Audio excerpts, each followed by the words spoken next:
एक बार फिर पाकिस्तान ने दुनिया के सामने अपना सच रख दिया और अपनी असली मानसिकता का खुला प्रदर्शन कर दिया है। भारत के सफल सैन्य अभियान ऑपरेशन सिंदूर में तबाह किए गए लश्कर-ए-तैयबा के आतंकी ठिकानों को अब पाकिस्तान खुद अपने खर्चे पर फिर से खड़ा करेगा। और ये कोई दावा या अटकल नहीं, बल्कि ये ऐलान खुद पाकिस्तान सरकार के एक बड़े मंत्री ने सार्वजनिक तौर पर किया है। पाकिस्तान के मंत्री राणा तनवीर हुसैन ने खुलकर कहा है कि सरकार लश्कर-ए-तैयबा के उन तबाह ठिकानों को दोबारा बनाएगी और इसके लिए फंडिंग पाकिस्तान सरकार खुद देगी। इतना ही नहीं, राणा तनवीर ने आगे ये भी जोड़ा कि प्रधानमंत्री शहबाज शरीफ और पाकिस्तानी सेना प्रमुख असीम मुनीर इस कार्य में व्यक्तिगत आर्थिक मदद भी देंगे। यानी सोचिए आप, सिर्फ सरकार ही नहीं बल्कि सत्ता के शीर्ष पर बैठे लोग खुद आतंकियों के लिए जेब से खर्च करना वाजिब समझते हैं और इसके लिए पूरी तरह से तैयार हैं। पाकिस्तान के कई बड़े अखबारों और टीवी चैनलों ने इस बयान को प्रमुखता से दिखाया है, जो ये साबित करता है कि ये कोई जुबान फिसलना नहीं था, बल्कि पाकिस्तान की नीयत और नीति का एक स्पष्ट संकेत था। अब जरा आपको पीछे लिए चलते हैं। भारत द्वारा कुछ ही समय पहले चलाया गया सैन्य अभियान ऑपरेशन सिंदूर एक सटीक और साहसी हमला था। इस ऑपरेशन में भारतीय सेना ने पाकिस्तान और पीओके में स्थित 9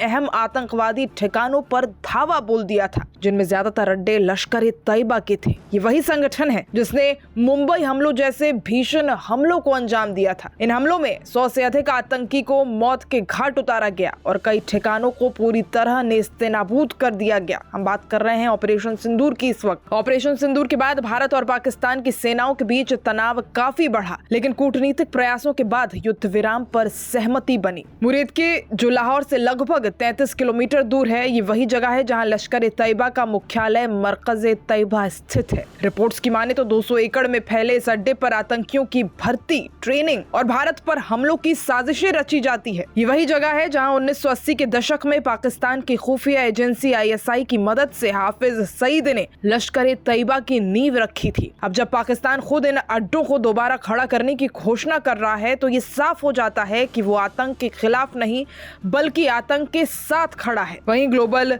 रुख का जिक्र करते हुए राणा तनवीर हुसैन ने यह भी कहा कि इजराइल को छोड़कर पूरी दुनिया पाकिस्तान के रुख का समर्थन करती है। उन्होंने कहा कि मियां नवाज शरीफ के विजन के तहत पाकिस्तान की डिफेंस व्यवस्था काफी मजबूत हुई है और अब दुनिया पाकिस्तान के साथ बराबरी के लेवल पर पेश आएगी। कश्मीर मुद्दे पर बोलते हुए संघीय मंत्री ने अमेरिका द्वारा की गई कोशिशों की तारीफ की। इसके साथ ही इस बात पर जोर दिया कि कश्मीर मुद्दे का सिर्फ एक समाधान संयुक्त राष्ट्र के प्रस्तावों के कार्यान्वयन में निहित है। हल्के फुल्के अंदाज में राणा तनवीर हुसैन ने कहा कि भारत की गौरवपूर्ण तकनीक लाहौर के बिलालगंज में बिकती नजर आएगी। वहीं बताते चले कि पाकिस्तान हमेशा से आतंकवाद को अपनी रणनीतिक नीति का हिस्सा मानता है, चाहे फिर वो मुंबई हमला हो, उरी हमला हो, पुलवामा या अब ऑपरेशन सिंदूर के जवाब में ये हरकत। हर बार पाकिस्तान का असली चेहरा सामने आ जाता है। एक तरफ वो अंतर्राष्ट्रीय मंचों पर शांति की बातें करता है, तो वहीं दूसरी तरफ आतंकियों को दोबारा बसाने की योजना भी बनाता है। ये पूरी दुनिया के लिए एक चेतावनी है कि पाकिस्तान केवल एक आतंकी